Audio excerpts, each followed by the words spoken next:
कुरुक्षेत्र की भूमि पर सेनाएं सज चुकी हैं।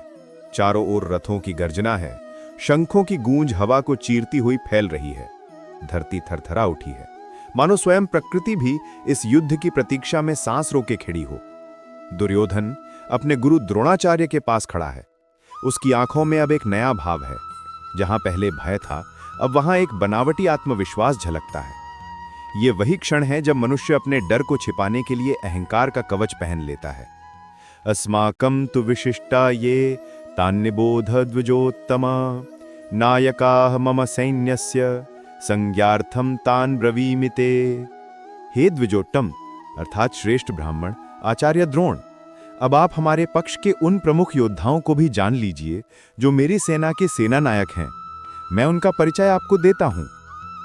दुर्योधन अब आत्मविश्वास के स्वर में कहता है, आचार्य, अब मेरे पक्ष की विशेष सेनाओं के प्रमुखों को भी सुनिए। पर यह आत्मविश्वास वास्तविक नहीं है। उसकी आवाज में एक कृत्रिम दृढ़ता है, जैसे कोई व्यक्ति अपने भीतर के भय को शब्दों में छिपाने की कोशिश कर रहा हो।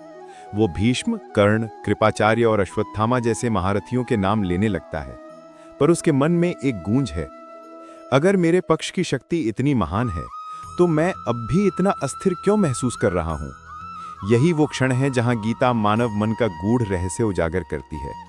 भय और अहंकार दोनों एक ही सिक्के के दो पहलू हैं। जब व्यक्ति डरता है तो वो दूसरों के सामने अपनी शक्ति दिखाने की कोशिश करता है, पर भीतर वो स्वयं से ही जूझ रहा होता है।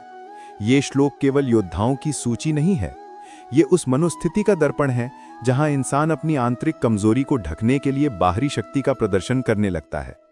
जो व्यक्ति अपने भय को शक्ति में बदल सके, वही वास्तव में संतुलित और ज्ञानी बनता है। गीता सिखाती है, स्वयं को बड़ा दिखाना नहीं, बल्कि स्वयं में स्थिर रहना ही असली आत्मबल है। दुर्योधन के इस श्लोक में हम देखते हैं भय से अहंकार की ओर और फिर असंतुलन की ओर जाती मन की यात्रा।